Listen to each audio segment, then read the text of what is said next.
Vamos a pasar a la conferencia de clausura por parte del doctor Ángel Fidalgo Blanco. El doctor Ángel Fidalgo tiene una larga trayectoria. Para empezar, es director del Laboratorio de Innovación en Tecnologías de la Información del Departamento de Matemática Aplicada y Métodos Informáticos de la Universidad Politécnica de Madrid.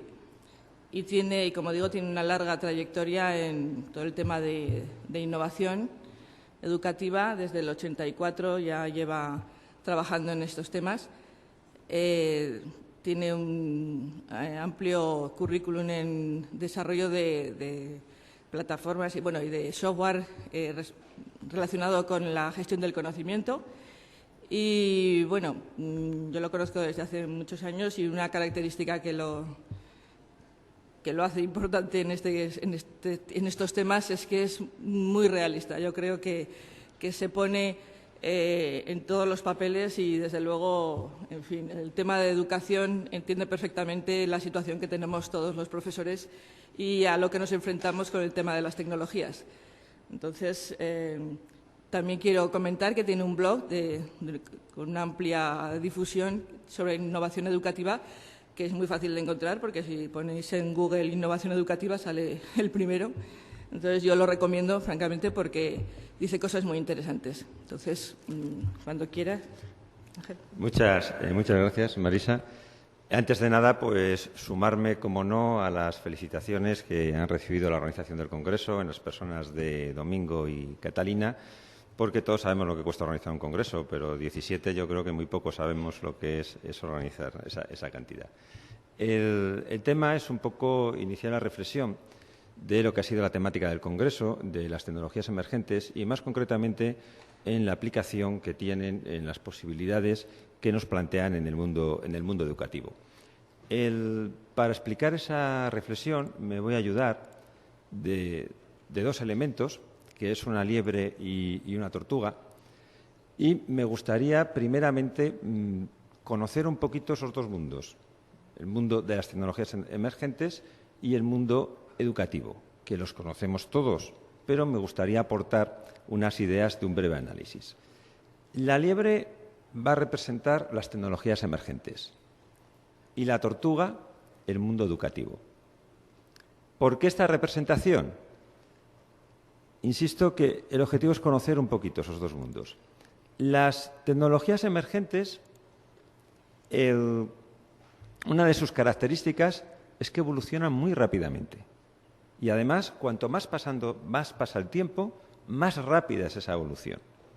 De tal forma que lo que hoy estamos hablando como tecnologías emergentes, en el próximo congreso que organiza Domingo ya no serán tecnologías emergentes. Evolucionan muy rápidamente. Por otro lado, cada vez son más sofisticadas. No solo evolucionan, sino que tienen mayores prestaciones, dan más rendimiento y habitualmente a menor coste que las anteriores.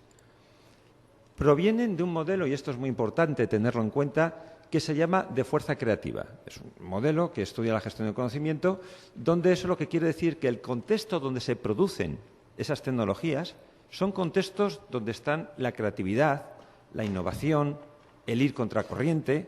Muchas veces son sueños de personas que luchan contra todo y sacan esas tecnologías, piensan de otra forma, dan la vuelta a las cosas.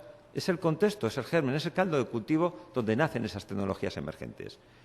Por otro lado, otra característica es que las vemos de lejos. Nosotros, el profesorado, normalmente es la liebre que va corriendo y la vemos como lejanas, la vemos que va muy avanzado para lo que probablemente nosotros hacemos en el día a día. Por eso, usar el símil de la liebre en las tecnologías emergentes.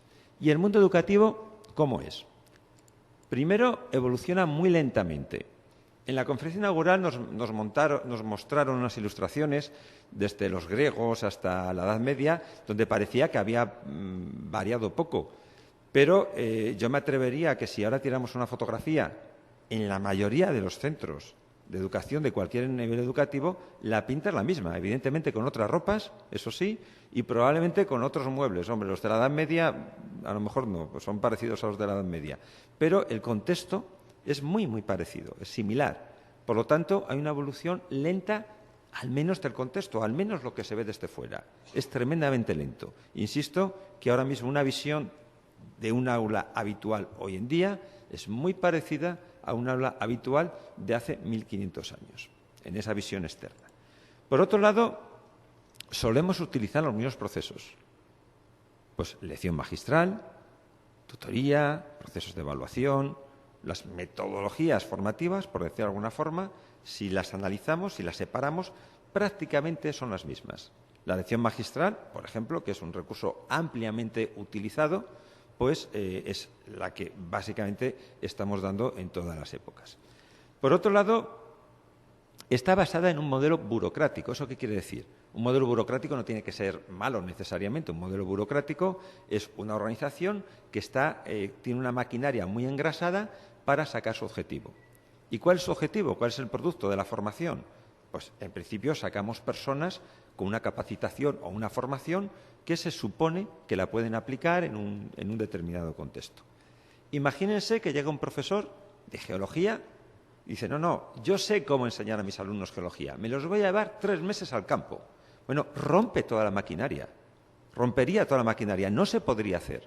¿Por qué? Porque es una organización burocrática, que dicho de otra forma, eso de la innovación, la creatividad, de ir contracorriente, pues no. Hay que primero decir qué vas a hacer. Te lo tiene que aprobar un consejo de departamento, un comité de escuela. Como te salgues una coma, tienes a 20 alumnos poniéndote un recurso. El director de departamento diciendo que no puedes hacer no sé qué porque saltas. Bueno, pues es un proceso burocrático. Y, además, nos preocupa lo cercano, el día a día. El profesorado, cuando estamos trabajando, bastante tenemos con acabar el día. Y muchos con problemas con los familiares, con los alumnos, con conseguir que se enteren de lo que estamos haciendo. Es decir, el día a día es el que estamos haciendo. Y vemos que lo estoy contrastando un poco con el contexto de las emergentes, donde, por ejemplo, es el mundo lejano, donde vemos esa cercanía. Y encima es un mundo esquizofrénico. Y es importante. ¿Por qué somos esquizofrénicos? Es un mundo esquizofrénico. Mire, tenemos nuestros gestores y políticos nos dicen una cosa, pero después hacen otra. Por ejemplo, nos dicen, la educación, importantísimo para el desarrollo del país. Vosotros, el profesorado, sois clave. Y en épocas de crisis, más. Dar calidad. Dejaros, no os preocupéis de dejaros el esfuerzo porque sois necesarios, os necesitamos. Hacemos una innovación educativa, nos pasamos un año trabajando, conseguimos resultados y vamos a estas personas y les decimos, mire lo que he conseguido. Y nos dicen, ¿pero lo has publicado? No. Bueno, pues no te vale de mucho. Dices, hombre, pues es un poco esquizofrénica esa doble realidad. Pero nosotros mismos también. Al menos la situación en España, estamos en el proceso de Bolonia y aunque no se lo crean, todo el profesorado español, en todas sus asignaturas del sistema universitario, público y privado, hacemos evaluación continua. No continua evaluación, evaluación continua. Formamos en competencias, evaluamos en competencias, destrezas, habilidades, paradigmas de aprendizaje centrados en el alumno. Eso lo firmamos nosotros, yo lo firmo. Todos mis compañeros lo firman. Y después te vas al día a día y vamos, muchos de nosotros no encontramos ni las competencias, no sabemos ni dónde están. Por lo tanto, es un mundo además esquizofrénico. Por lo tanto, el título que yo iba a dar a esta charla no iba a ser el reto de aplicar las tecnologías emergentes, sino la liebre y la tortuga esquizofrénica. En esta línea es un reto, hombre, es un reto, dos mundos tan distintos y encima nosotros con esa pequeña enfermedad que tenemos, pues claro, es un reto. Y el reto, pues podemos suponer todos que sería pillar la liebre, integrarla en el mundo educativo. Bueno, esto es un poco una primera análisis de lo que son esos mundos desde un punto de vista organizacional. Podemos suponer, o sea, yo les puedo decir qué va a pasar con las tecnologías emergentes que hemos mostrado aquí mismo. Sí, pero sin equivocación. Y ustedes también. Hay datos, hay hechos, hay cifras que nos permiten vislumbrar perfectamente el futuro. Vamos a verlas. Esto de las tecnologías emergentes no es nuevo. En los años 80, por citar de las primeras, sale un aparatito que se llama ordenador. Y ese aparatito, pues básicamente lo que tenía, o lo que nos decían, la razón por la que era emergente, era porque tenía una capacidad de proceso y, por lo tanto, podía tomar decisiones. Es decir, podía hacernos una pregunta, nosotros contestar esa pregunta y el ordenador hacernos otra pregunta, explicarnos algo, podía hacer eso. Y ese tema del ordenador, ¿qué decíamos? Esto decíamos, ¡oh! Pero vamos, es que menuda tecnología, por fin una tecnología pensada para nosotros, lo que podemos hacer con ella, que te hacen preguntas y en función de lo que conteste van a hacer una u otra cosa. Era una tecnología emergente. Y no pensemos que era una tecnología como el ordenador de ahora. Las capacidades visuales eran limitadas. Como quisieras hacer un gráfico, era como si tuvieras una máquina de escribir con asteriscos y ponías un dibujito. Yo tenía un becario que hizo el escudo de la Escuela de Minas y tardó 2 meses, a puntito, lo que tuvo que hacer. Entonces, no había ni potencia de cálculo ni memoria. Es decir, estábamos hablando de una máquina que básicamente podía hacer preguntas y contestar y responder. Y eso fue lo que nos llamó esa atención. Y esta cara es la que poníamos en congresos como este, pero en los años 80. En esos congresos, como este, había, como en este, expertos en tecnologías emergentes que nos vaticinaban algunas cosas. Primero, nuestra imaginación volaba, la de cosas que yo haría si tuviera este ordenador con mis alumnos, porque en casa pueden ver en función de cómo hayan ido, la atención a la diversidad, si van mal pueden retomar algunas cosas. Yo personalmente, cuando estábamos trabajando con estos temas, le denominé profesor ayudante, porque me podía ayudar con los alumnos a hacer ciertas cosas. Pero los expertos nos decían varias cosas. Primero, hay que esperar a que se abaraten. Eran muy caras en ese momento. Un ordenador, evidentemente sin disco duro, con una poquísima memoria, etcétera, era una millonada lo que costaba. No nos podíamos permitir el lujo, ni los hogares, ni las familias, ni en los centros tener estas máquinas porque era muy caro. Pero los expertos decían, tranquilos, se abaratarán, llegarán un día que se abaraten y podamos comprarlos. También nos decían, esperen a que se popularicen, es decir, no solo comprarlos, que se puedan comprar, sino que se tengan, que se vea como una herramienta cotidiana. Y sobre todo nos decían, y hay que formar al profesorado en el uso de esas tecnologías. Y muchos gobiernos, lo mismo que ahora, se pusieron manos a la obra. En España, en los años 80, en el primer lustro, se llamaba Proyecto Atenea, compraron los ordenadores, formaron a profesores, se abarataron, se popularizaron, los centros teníamos los ordenadores y bueno, pues parecía que se habían cumplido esas perspectivas. Pero no solo cumplido, sino que además de regalo eran mucho más potentes los ordenadores. Ya vimos que era una característica de las tecnologías emergentes, que con el tiempo mejoran y se abaratan. Por lo tanto, esa liebre que nos pareció inalcanzable en los años 80, en principio de los años 80, la teníamos en nuestras manos, las teníamos en los centros. En nuestros centros llegaron ordenadores en la universidad y llegaron ordenadores en los colegios. ¿Saben ustedes qué pasó? Cambió el modelo educativo. Revolucionamos lo que decíamos que íbamos a revolucionar. ¿Qué pasó? En mi centro los ordenadores lo empezaron a usar las secretarias del departamento, de los departamentos. Al final acabaron ahí. ¿Y qué hicimos el profesorado? Con esa tecnología que habíamos soñado con ella 4 o 5 años. Pues que nos fijamos en la siguiente tecnología emergente. Seguimos fijándonos en la liebre, viéndola de lejos. ¿Y cuál fue la siguiente tecnología emergente? El multimedia. Dijimos, ahora sí, ahora es el momento, no antes. Es que un ordenador que no tenía ninguna capacidad de audio, de imagen, de texto, pues hombre, no tiene sentido. Pero miren ustedes lo que es capaz de hacer el multimedia, nos decían los expertos en tecnologías emergentes. ¿Y nosotros qué hacíamos? ¡Oh, madre mía, si yo tuviera esto, ¿qué haría? Y, bueno, pues era un contexto con un gran volumen de almacenamiento, que no, es que puedes meter lo que quieras, hasta 500 fotos. Y decía, madre mía, 500 fotos. Si es que no sé qué voy a hacer con 500 fotos, y yo con 5 o 6 me valen. Y además, encima podía integrar distintos recursos multimedia. Y después, por si nos parecía poco, salió el término de hipertexto hipermedia. Es decir, organizar los contenidos en una especie de red. Y decíamos, por fin se ha roto la tiranía del libro. Porque claro, antes era un libro, primera página, segunda... No. Es que ahora fijaros que ven una palabra, por ejemplo, Domingo Gallego, pinchan y te sale la biografía. Y sale el Congreso, pinchas en Congreso, madre mía, eso sí que es más adecuado a la forma de trabajar el cerebro. Y dijimos, eso es lo que va a cambiar. Eso va a revolucionar el mundo educativo. Por fin tenemos una herramienta que no se basa en esa linealidad. Ahora sí que lo vamos a cambiar.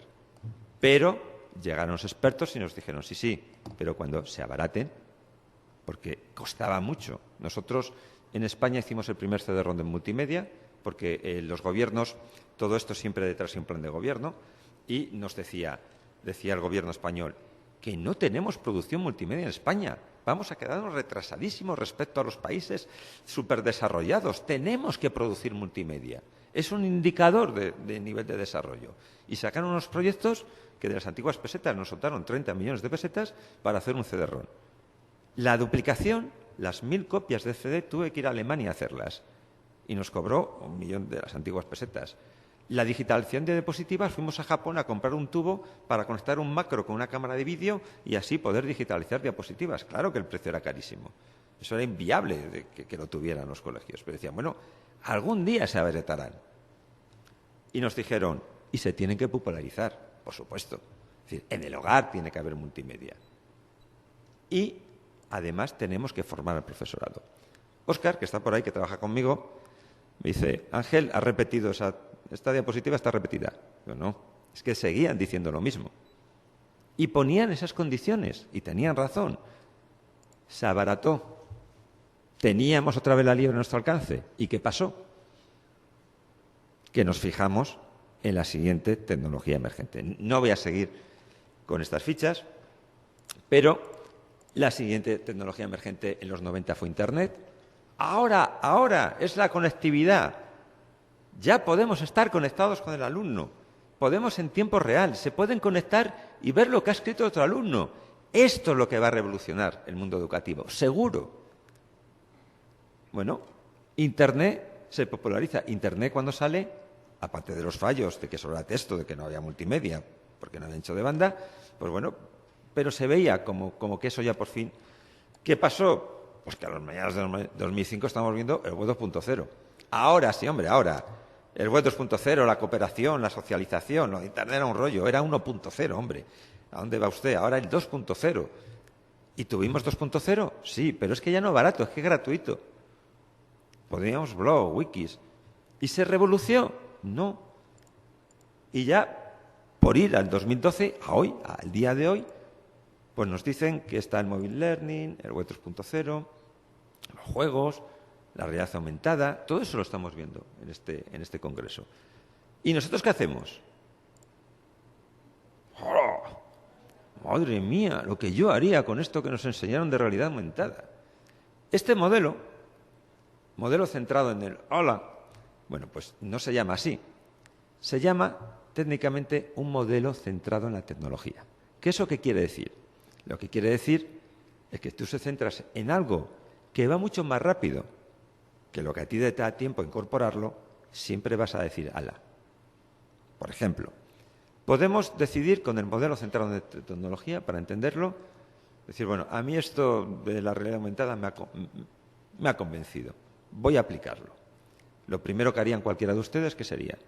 Pues ver qué experiencias hay, documentarse, formarse. Normalmente esa formación no esperan a que se la den en la universidad o en su centro, sino se lo buscan ustedes. Y cuando ya lo tienen más o menos claro, pues deciden probarlo. Y harán un piloto y verán cómo va. Y después ya, si va bien, lo corregirán y lo implantarán. Transcurrido todo ese tiempo, ustedes van y dicen, voy a publicarlo. Y le va a decir una tecnología con el enfoque, una revista con un enfoque tecnológico. Oiga, nosotros cosas antiguas no publicamos. Y si venimos a este congreso y los ponemos, dirán, ¿qué antiguo es este? Pues está diciendo cosas de realidad aumentada. Habrá pasado 2 o 3 años, con lo cual ya no será tecnología emergente. Por lo tanto, estamos hablando de 2 mundos distintos, con criterios distintos. Y eso evidentemente, no es que seamos malos, no es que nos pasa.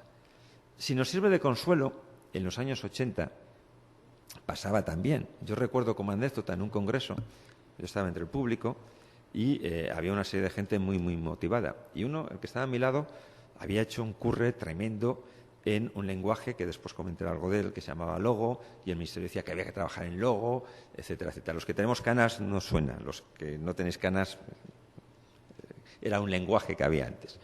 Entonces, pues eso un año. Y al año siguiente traían a un super experto, a un pope mundial, que les decía, tiene que ser Prolog. Y el otro hace, en la mesa. Digo, ¿qué pasa? Dice, paso hasta un año trabajando en Logo, para ahora me digan que no vale para nada, que tengo que usar Prolog. Bueno, pues eso no suele pasar, ese enfoque de tecnología. ¿Para qué vale este enfoque? Pues miren, es un enfoque interesante y que hay que seguirlo. Pero normalmente lo que nos dan son proyectos. Aquí hemos visto muchas experiencias en el enfoque de tecnologías emergentes que son proyectos. Es decir, solicito un proyecto, me lo financian porque necesito un dinero y normalmente hago una aplicación que aquí muestro, pero que muchas veces ni se utiliza en el día a día, sino que se utiliza en otros ámbitos, en otros contextos y que, bueno, pues básicamente nosotros lo que podemos llegar es a hacer experiencias concretas y estarán bien. Y está bien que en un congreso de este tipo nos enjaulen esas liebres y nos las enseñen. Está bien, si lo que venimos es a ver de qué van las tecnologías emergentes. Y eso está bien, y es un modelo que funciona en esos casos. Si yo lo que quiero es integrarlas y aplicarlas, existen otros modelos. Y existen otros modelos que sí que tienen mucha experiencia, y que tienen datos, y que tienen cifras, y que tienen una historia de triunfo. Bueno, ha triunfado tanto en el mundo educativo que ya no están en el mundo educativo. ¿A qué me refiero? Miren, cuando empezó todo esto de la informática educativa, que se llamaba así, o enseñanza asistida por ordenador, en España se crearon, en base a corrientes psicopedagógicas, se crearon muchas líneas de trabajo.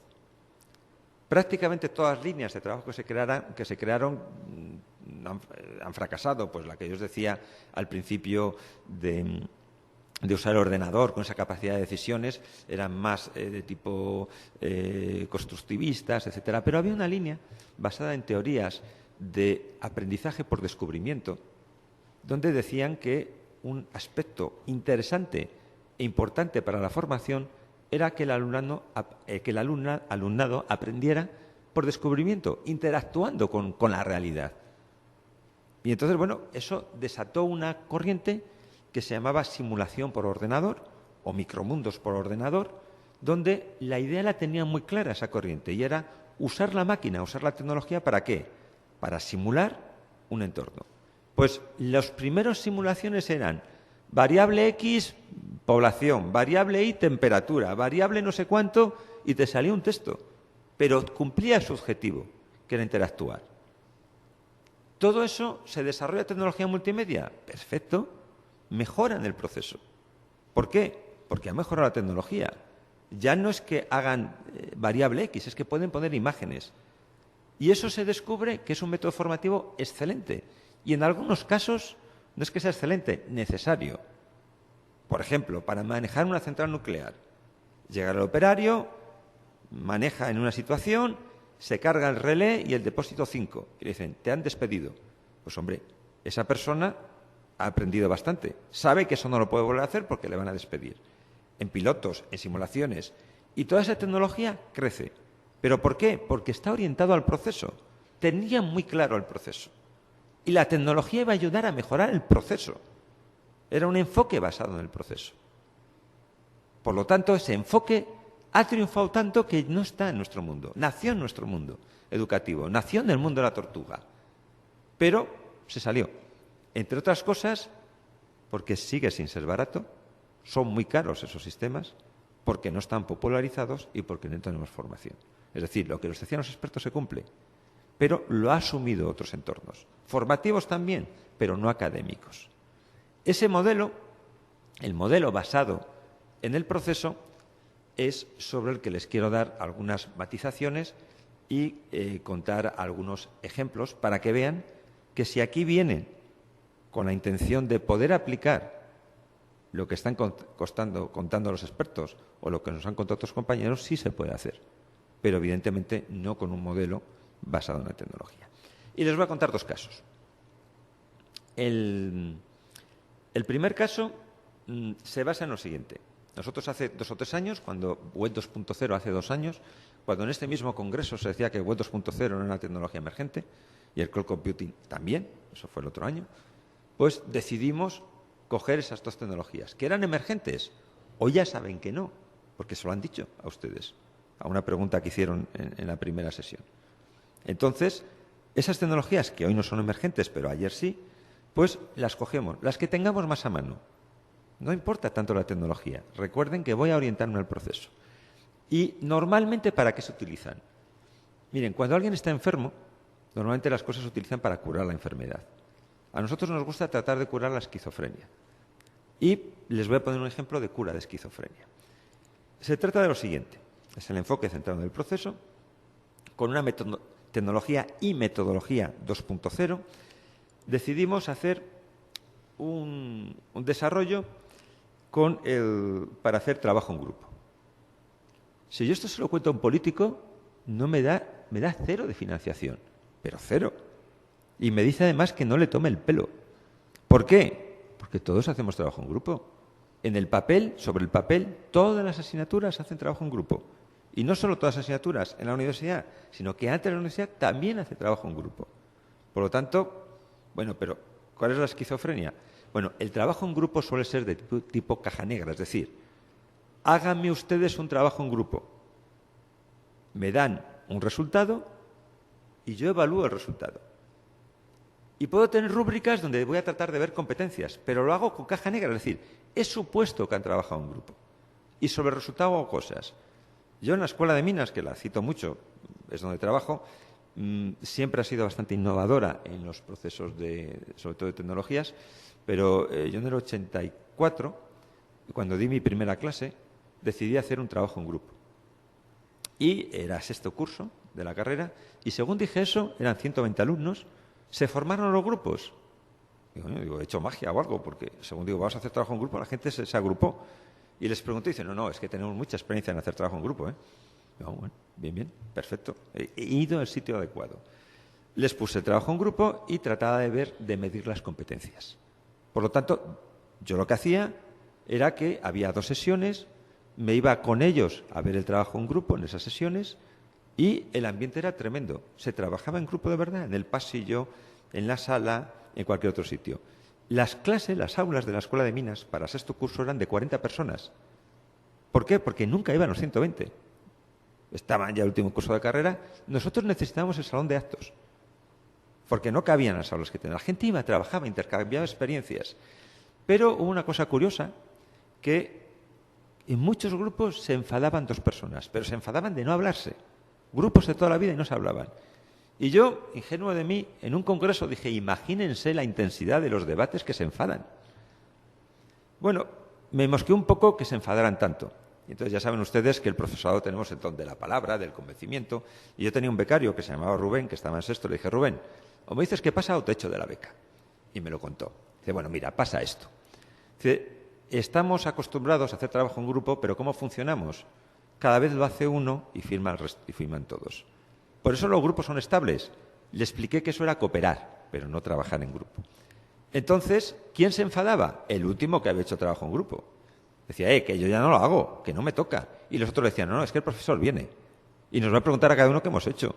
Y si tú fallas, falla el grupo, tú a currar. Y se enfadaba. Bueno, pues con esto lo que os quiero decir es que, primero, a mí me costó un gran esfuerzo hacer ese seguimiento. Sábados, domingos, eran 120 alumnos. Y en el Consejo de Departamento, que es el órgano que tenemos de gobierno, pues pidieron los alumnos, los delegados, la delegada en este caso, ir al Consejo. Y dije, me van a felicitar. Qué bien, delante de mis compañeros. Me pusieron a caldo. Porque les hice trabajar 4 veces más de lo que tenían que haber trabajado. Yo decían, que todos habéis sacado un 8 para arriba, de verdad. Un éxito de los trabajos, que algunos de ellos, siendo ingenieros de minas, los cogían en la Consejería de Salud, en hospitales, en aeropuerto, de la calidad del trabajo que era análisis de sistemas de información. Bueno, pues a caldo, y me dijo, ¿no sabe usted que si el resto de profesores me hace lo mismo, no tengo tiempo físico? Bueno, pues el trabajo en grupo, caja negra, que fue el que hice después, dije, nada, yo hago los grupos, me lo dais y reviso. Es el que hacemos todos. Pero nosotros queremos hacerlo caja blanca, es decir, hacer lo que hice en el año 84, pero con alguna limitación. Con primer curso, no con último, de varias titulaciones, con 400 más 100 alumnos, 400 son los míos, son 450, pero bueno, por donde era la baja, 400. Los 100 son del grupo de Marisa, lo estamos haciendo con la Universidad de Zaragoza, y queremos hacer trabajo en grupo caja blanca. Yo les voy a hablar de mis 400. Me han salido 96 grupos. ¿Y qué me han dicho? Que no se puede hacer. Vamos, se puede hacer si tengo 20 ayudantes y me quedo sábados y domingos. ¿Lo hemos hecho? Sí. ¿Me he vuelto loco? No. ¿Me ha supuesto un trabajo extra en el sentido de quedarme todos los días hasta las 2 de la mañana? No. A lo mejor no se lo creen, pero es verdad. ¿Por qué? Porque lo que he utilizado son tecnologías emergentes en una evaluación en competencias. Sencillamente, por ejemplo, para ver las competencias de cooperación, les obligo a que intercambien cosas en un foro. Si hace una presencial, que me hagan el informe, lo relacione y tal. Voy fosilizando todo el trabajo que me van haciendo. En cualquier momento me puedo meter, asesorar, ayudar, hacer evaluación formativa. Todos los grupos, todos, han tenido una evaluación diagnóstica para ver qué capacidades tenían, qué costumbres tenían. Todos los grupos, absolutamente todos, se les ha evaluado el trabajo antes de acabarlo. Es decir, oye, por aquí vas mal, te falta esta competencia, esto no lo has entendido. O sea, que hemos hecho todo eso, sin morir en el intento, con exactamente pues un wiki, con un espacio de almacenamiento compartido en Cloud Computing, concretamente Dropbox, y con foros o medios de comunicación que utilizan los alumnos entre ellos. Les puedo mostrar informes de mi propia universidad donde dice que esto no se puede hacer por el alto coste que lleva. ¿La tecnología me ha servido? Sí, claro que sí, pero ¿para qué? Para reducir el coste. Para hacer lo que quiero hacer, pero sin un esfuerzo desorbitado. Porque no hace falta que venga un premio Nobel a decirnos que si hago un trabajo en grupo caja blanca es mejor que si lo hago caja negra. Si lo sabemos todos, y el problema es hacerlo con el contexto que tenemos y sin morir en el interno. Bueno, eso es un ejemplo de lo que es, en el blog hay algo publicado de esto, de lo que es este enfoque tecnológico. Si os dais cuenta, lo que hemos hecho es darle la vuelta a la tortilla. Es decir, esa visión de futuro que tenemos en la tecnología emergente, meterla en el día a día. Cuando yo tengo muy claro las prestaciones, es el mismo modelo que en la realidad virtual, que decíamos. Yo ahora mismo sé perfectamente qué tecnología emergente me mejora, porque evidentemente, claro que hemos encontrado muchos problemas en la tecnología, claro que no está preparada para hacer lo que queremos hacer, claro que tenemos perfectamente identificado qué le falta a la tecnología para hacerlo más fácil y poder exportarlo al resto de la gente. Claro que hasta nosotros mismos podríamos desarrollar esa tecnología, si tenemos conocimiento para hacerlo. Por lo tanto, si estoy oteando viendo alguna liebre y conozco las características, es que la voy a usar en el día a día. Futuro en el día a día. He dado la vuelta. No lo veo lejano. Lo estoy esperando como agua de mayo. Porque me reducirá el coste. Fuerza creativa de las tecnologías. Yo la utilizo para reducir un esfuerzo. No para basarme en la tecnología. Para mejorar mi productividad, mi competitividad, mi coste. Y además lo integro en la organización burocrática sin cambiarlo. Integrar quiere decir que no soy como ese profesor que me quiero llevar 3 meses al campo y el resto de los profesores, ¿qué hacen?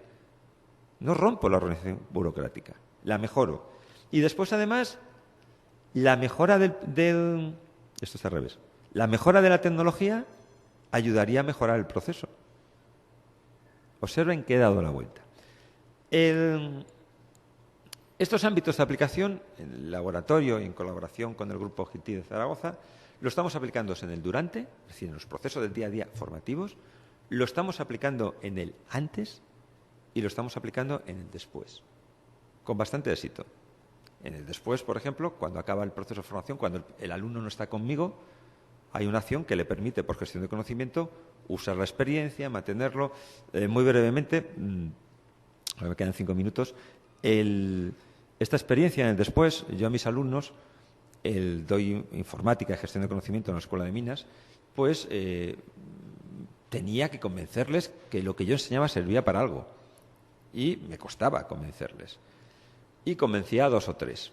Hicimos sistemas cooperativos, yo les decía que la gente cooperara, pues si uno tomaba apuntes lo subía y el resto no lo tomaba, el otro aportaba cosas. Bueno, teníamos un modelo web 2.0 cooperativo, pero si la gente no estaba convencida de que eso les servía para algo, pues no ponía ánimos. Como me dijo a mí un alumno, dice, bueno, mira, esto también en el 6º curso, me dice, yo estoy en 6º curso, si tú quieres que baile una jota, baile una jota, si lo que quiero es irme de aquí. Entonces, ¿que me dices que coopere? Pues coopero, si yo ya estoy en 6º, ya lo que tú quieras. Entonces yo veía que eso lo hacían porque le decías que lo hiciera. Entonces les creé, en lugar de convencerles de que servía para algo, les creé una duda razonable de que eso les podría servir para algo. Trayendo gente, con métodos, etcétera. Y la cuestión cambió. Y después mucha gente lo aplicaba, pero ya no estaban matriculados. Entonces, o te venían a ver, o tú podías decir, ahora ya no es mi problema, que bastante tengo con el día a día. Bueno, pues todo eso lo hemos hecho en estos 3 contextos y en actividades afines. El último ejemplo que le quería poner es sobre actividades afines, y más que un ejemplo es un anuncio. Es un anuncio que Domingo quiso que hiciese yo, aunque le correspondía a él, y con sumo gusto lo haré. El anuncio básicamente es que todas las ponencias, todos los trabajos que se han presentado en este congreso, que han sido evaluados y revisados por pares, pues se van a publicar en un repositorio del Ministerio de Educación que está haciendo con unos objetivos. Básicamente, el objetivo, todo esto es un enfoque basado en el proceso. El objetivo es que se utilice la experiencia que se da perdón por la repetición, en las experiencias que ustedes presentan en los congresos para que se utilice. En muchos congresos alguien va, cuenta su experiencia y se marcha, y después se va a la cafetería.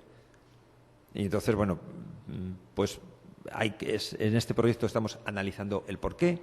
Una de las causas es que normalmente nos centramos mucho en el contenido, en lo que yo hago, sin preocuparme qué contar para que otros lo puedan utilizar. Por lo tanto, este proyecto, que es un desarrollo que encargó el Ministerio, no es un proyecto que yo haya presentado y el Ministerio nos haya dicho, uy, qué bonito, se lo apruebo. No, el Ministerio tenía muy claro que quería esto. Quería un repositorio donde se favoreciera la utilización de la experiencia que se daba en prácticas de congresos. Y hubo un grupo, el grupo de LITIC, de laboratorio, el grupo de la Universidad de Zaragoza, que lidera Marisa, el GITIT, el grupo de la UNED, que lideran Domingo y Catalina, y el grupo de la Universidad de Las Palmas de Gran Canaria, que lidera Enrique Rubio. Nos unimos y presentamos una iniciativa, sobre todo teniendo un pie en el congreso que nosotros organizamos, en CINAIC, y el que organiza Domingo, para compartir recursos, sinergias, experiencias, etcétera. Esto está orientado a ese proceso. Queremos conseguir que esa experiencia sea utilizada. Y tenemos, por un lado, unos protocolos, que estamos trabajando en ello, y por otro lado una tecnología emergente, que es la que les voy a enseñar ahora. La tecnología emergente básicamente es un buscador basado en gestión de conocimiento que permite buscar sin saber qué estás buscando. Prueben en Google a hacer eso. Dice, ¿usted qué quiere buscar? Dice, no sé. Bueno, pues nosotros dijimos que éramos capaces de hacer un buscador que fuera capaz. Y además convencimos de que eso era lo que necesitaba el profesorado. ¿Por qué? Si aquí hay 100 y nosotros en nuestro congreso tenemos otras 100 y dentro de 4 años hay 4.000, a un profesorado le va a ser muy difícil saber qué hay, saber qué es lo que él puede aplicar. Pero sí sabe quién es él, dónde está o para qué lo quiere. Y mire, yo no sé lo que hay, pero sé dónde estoy. Estoy en primer curso, en una ingeniería, búsqueme qué hay, o quiero resolver temas de trabajo en grupo, o quiero utilizar una tecnología concreta. No sabremos qué hay, lo reconozco, yo soy el primero que no sé lo que hay ante esa explosión de liebres, pero sé que quiero. Y es el principio, créanme, sé el proceso que quiero mejorar. Ese es el gran principio. Este buscador se basa en eso. Se basa, como ven, en la orientación al proceso y a la persona. Lo estamos haciendo hasta enviaremos un correo para escribir, dar los datos, etcétera, pero hasta septiembre, octubre no estará. Les puedo enseñar algunas pruebas piloto que hemos hecho en el blog. En este caso, pues por ejemplo, lo que quiero buscar es para aplicarlo en el aula la tecnología web 2.0 y en colaboración, es decir, en temas de colaboración. Y el sistema, pues, me dice, mira, he encontrado 2 artículos que se basan en la metodología, uno en barreras y otro en tecnología, y me los agrupa. Puedo pinchar en cualquiera de ellos y lo que me hace es una doble búsqueda, una búsqueda recursiva. Dice, bueno, ya tengo que es el que yo quiero, pero fíjate, me ha encontrado que hay 11 sobre el tema trabajo cooperativo, porque yo lo he pedido, y en temas afines, en colaboración y trabajos en grupos y todo esto. Como ven, está preparado, orientado a la persona. Tú tienes claro algún contexto y él te va a decir después más cosas. Además, y eso lo tendremos en estas actas, porque estarán con esta tecnología, podrán decir, mira, a mí me ha gustado esta y esta, genérame mi acta. O sea, no me organice las actas como lo ha hecho el Congreso, porque yo quiero esto concretamente. Entonces el sistema me generará una especie de apuntes personalizados o acta personalizada con lo que yo quiero. Como ven, orientado al proceso, que se basa, por un lado, en trabajos para mejorar la entrada, la calidad de lo que entra, o el enfoque, la utilidad más que la calidad, y en procesos que la tecnología emergente nos puede servir. Realmente, como ven, es un tema de cooperación, en este caso, entre congresos y entre lo que significa congresos. Ya para finalizar, el tema es el siguiente, como reflexión final. ¿Integrar las tecnologías emergentes en el mundo educativo? Hombre, transformar la tortuga en eso que estamos viendo, que los vídeos que nos están enseñando de que vuela la imaginación, pues sinceramente creo que más que un reto es un milagro hacer eso.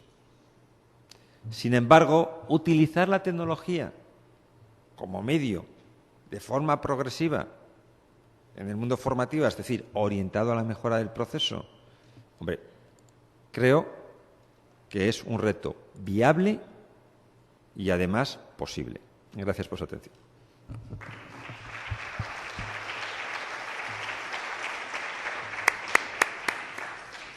Muchas gracias, Ángel. ¿Tenemos tiempo para las preguntas? 5. A ver, ¿alguna pregunta? Aquí. ¿Tenéis? Sí, ahora te dan.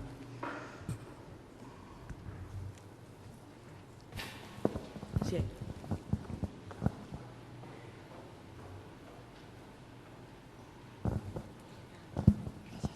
Buenas tardes. Para poder acceder al banco de recursos, ¿es en la plataforma de la UNED o...? Nos comunicaremos a todos los autores que tengan la firma, a todos los autores vía correo electrónico, la forma de hacerlo. Pero en principio, como es un sistema que está en desarrollo, lo tenemos en un servidor independiente y se accederá ahí. En octubre tenemos que presentarlo al Ministerio, porque es un desarrollo del Ministerio, y después ya el Ministerio decidirá dónde se ubica. Pero de momento le daremos una dirección web y bueno, eso es lo que podrán acceder. Pero sí, lo comunicaremos a todos. Sí, ¿verdad? Muy bien, gracias. ¿Alguna otra pregunta?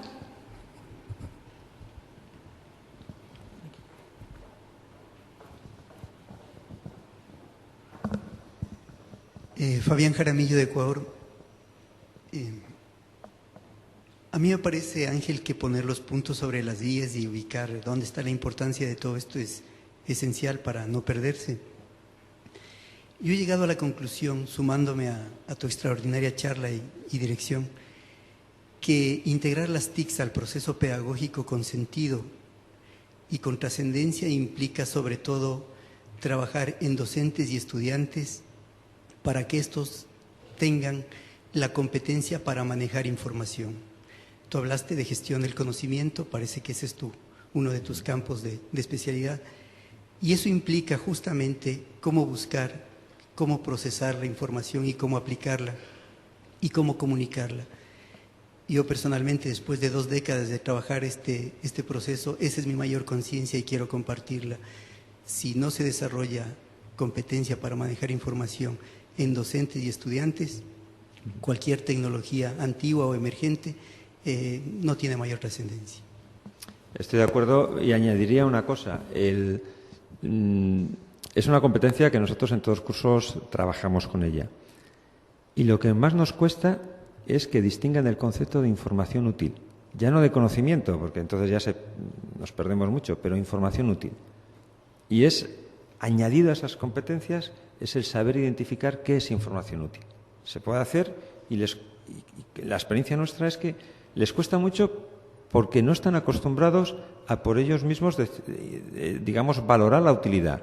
Están acostumbrados a lo cómodo, que el profesor lo cuenta, ya puede ser un desvarío total, que como es con lo que te va a preguntar en el examen, es lo que vale y por lo tanto lo útil es lo que cuenta el profesor. En el momento que tú desarrollas esas competencias, dices, pero además, dime tú qué es útil, ahí es donde falla. Con lo cual me sumo y añadimos, ¿no?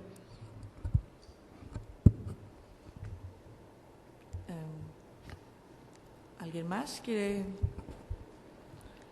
alguna? Sí, allá.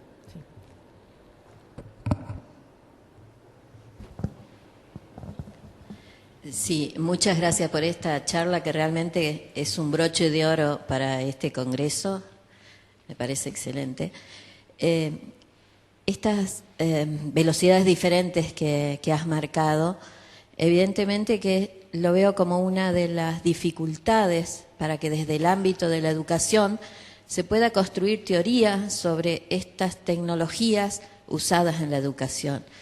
Es decir, la pregunta que me hago, reflexiono y comparto, es ¿cuándo nos vamos a dar el tiempo para construir teoría sobre estas experiencias que estamos realizando?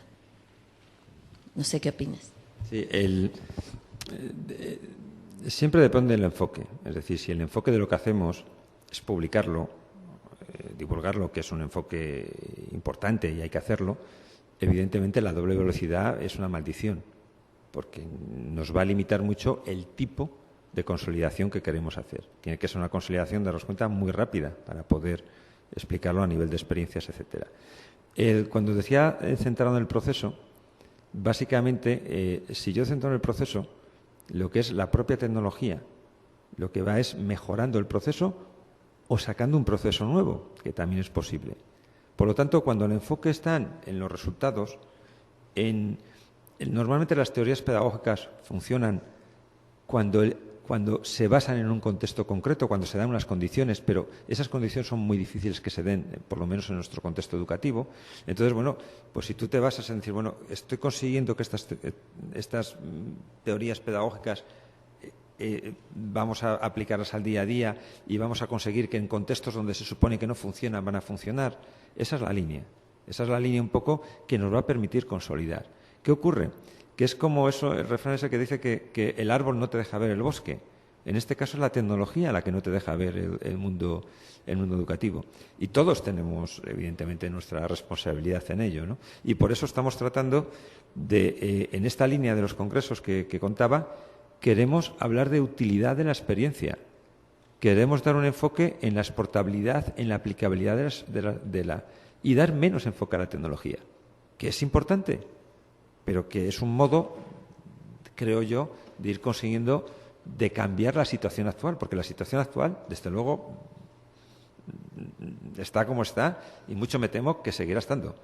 Si no nosotros mismos no empezamos a hacer algo por cambiarlo utilizando las tecnologías que nos van a permitir hacerlo, sobre todo el Web 2.0 y cooperación y gestión de conocimiento, pues nos seguiremos quejando, pero en este caso, al menos nosotros estamos tratando de dar pasos sobre la tierra y esperemos que salga bien, evidentemente con la colaboración de todos, ¿no?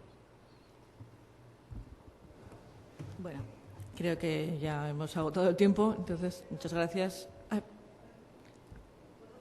¿Puedo hacer una última? Sí.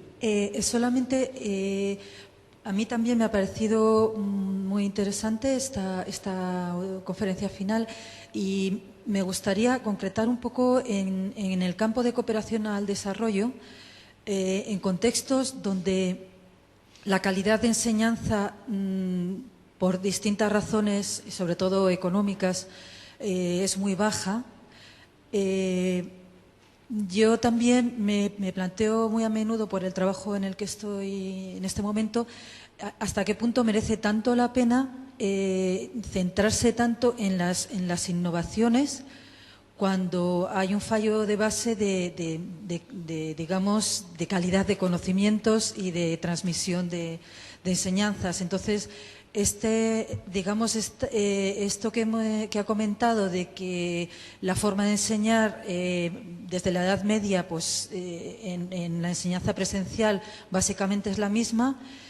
Yo a veces me planteo si cuando hay un problema de calidad, digamos, es tan importante salir de la Edad Media, o a lo mejor podemos seguir en la Edad Media mientras esa calidad de enseñanza no haya mejorado un poco, sobre todo por falta de medios. Ahí la respuesta es una pregunta. Es decir, ¿la innovación te va a servir para mejorar la calidad? Sí, la usamos. No, no la usamos. Es decir, ¿la innovación te sirve para esos problemas de base solucionarlos? La usamos. Normalmente sí sirven, porque démonos cuenta que son tecnologías que trabajan con conocimiento y gestionan conocimiento. Por lo tanto, sí sirve, o deberían servir. Lo único que si, digamos, no tenemos por qué esperar. Por ejemplo, una de esas primeras experiencias que hicimos en Internet fue que el profesorado compartiera información útil. Te lo cuento muy rápidamente con una experiencia que hicimos, en este caso, padres y madres con niños. Yo llegaba a mi hija y me decía: oye, papá, que yo no entiendo el movimiento de rotación de no sé qué. Y tú se lo explicabas con la naranja y un mechero, pero te faltaba otra mano para la Tierra, otra para el Sol.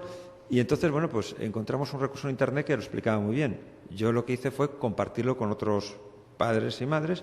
Empezamos 4 o 5, en un mes éramos 100 y pico, y compartíamos recursos útiles que a mí me habían ayudado a solventar una situación difícil. ¿Había tecnología para el niño? No. Estamos hablando de niños de 8 años. La tecnología era para mí, y después yo con ese recurso trabajaba con el niño. Por eso digo el enfoque. Entonces, siento contestarte con otra pregunta, pero si sirve para eso, bienvenidos a las innovaciones. No tenemos por qué decir que no. Vale, muchas gracias a todos. Gracias, doctor Fidalgo. Y ahora Domingo clausurará la...